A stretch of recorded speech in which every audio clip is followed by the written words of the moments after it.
Hey guys, welcome back to my channel. I'm going to show you guys how I make my salmon cakes. Now, I'm pretty sure that I've shared this recipe before with you guys, but I wanted to go ahead and film it again because this is one of my favorite recipes. It's so easy to do, so simple.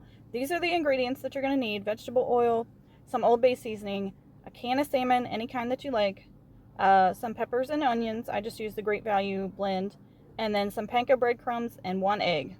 Okay guys, we're going to go ahead and get started. So I'm going to put some peppers and onions in this bowl here. Not quite that much. I'm going to pick some of this out of here because I actually don't need this much. You just want like a small handful.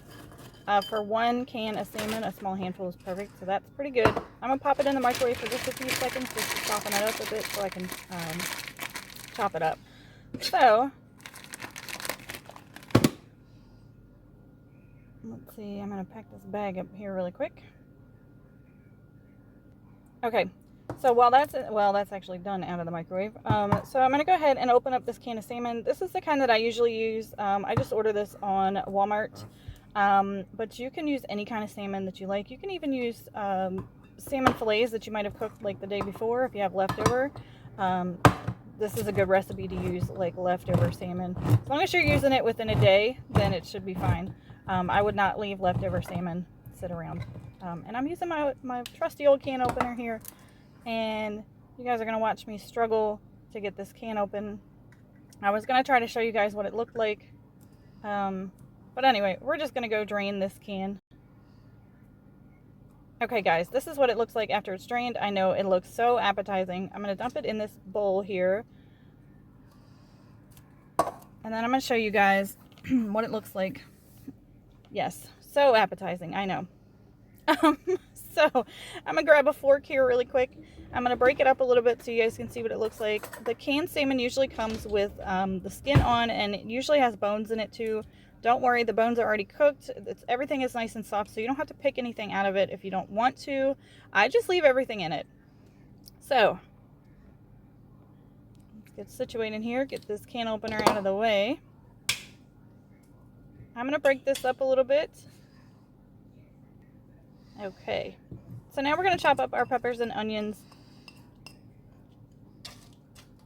They're still a little frozen, which is fine because they actually chop a little easier when they're frozen, but I don't want them rock hard because if I try to chop them when they're rock hard, they will go flying all over the kitchen, and that's definitely not what we want.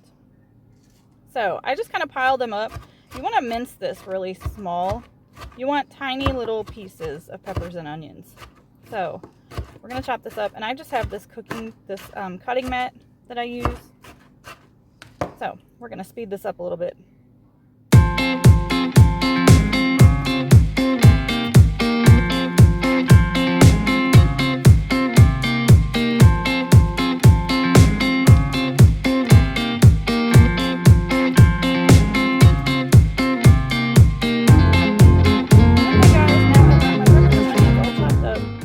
I'm going to just dump these in the bowl with the salmon.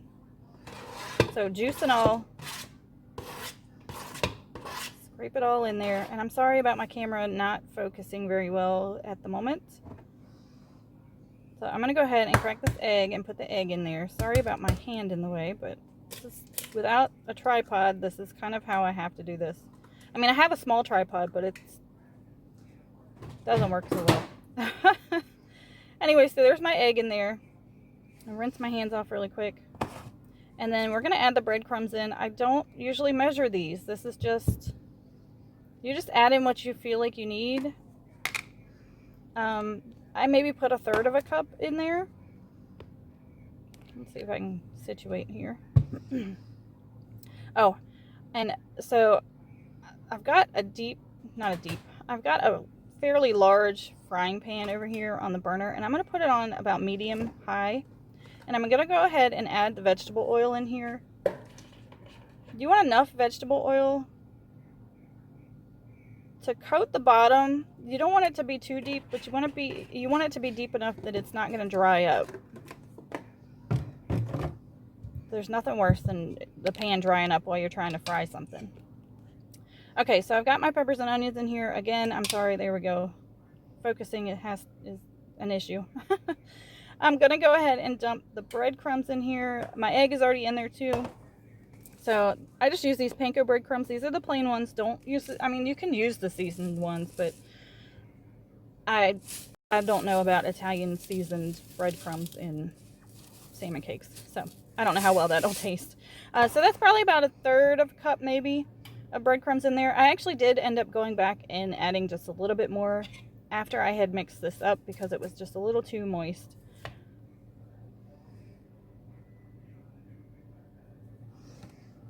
Okay, so now we're going to add in our Old Bay. This again is to taste. You just want to be careful. You don't want to add too much because I've made the mistake of adding too much in and it being too salty.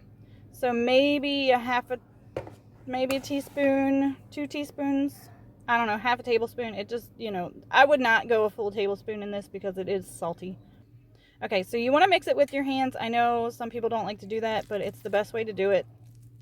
It is, you know, but this is kind of the consistency that you want it to be. You want it to be moist, but you want it to hold together. So you want to be able to do that with it and not have it fall apart. So I'm going to patty this up and then we're going to get to frying. Okay guys, here is my salmon cakes, all nice and pattied up. I'm going to go ahead and put these in the oil. You're going to know that your oil is hot enough as soon as you put the first one in there. Plus you'll see ripples in your oil, but it should start to sizzle as soon as you put your crab cakes in there, or your salmon cakes. Ooh, I wish these were crab cakes. That's another thing, you can make crab cakes this way.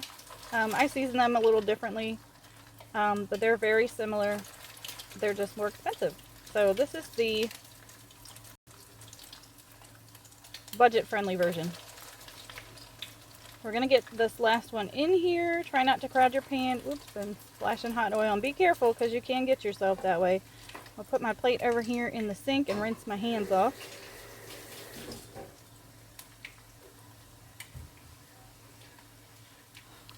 And then I'm going to show you guys. You see how there's space in between all the crab cakes? That's good. It's going to be easier to flip them. And it's going to help them fry better.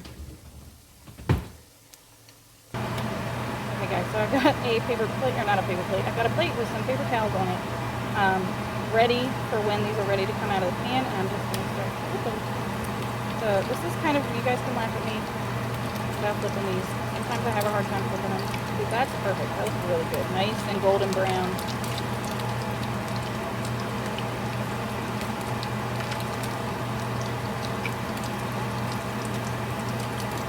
There we go. These look so good.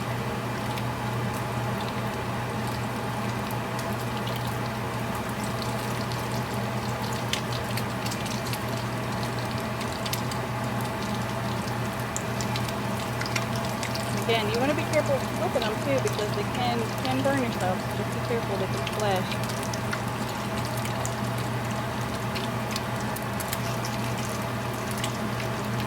So I probably fried them on the first side for maybe 2 to 3 minutes, and then I'm going to fry them on the second side for about 2 minutes also.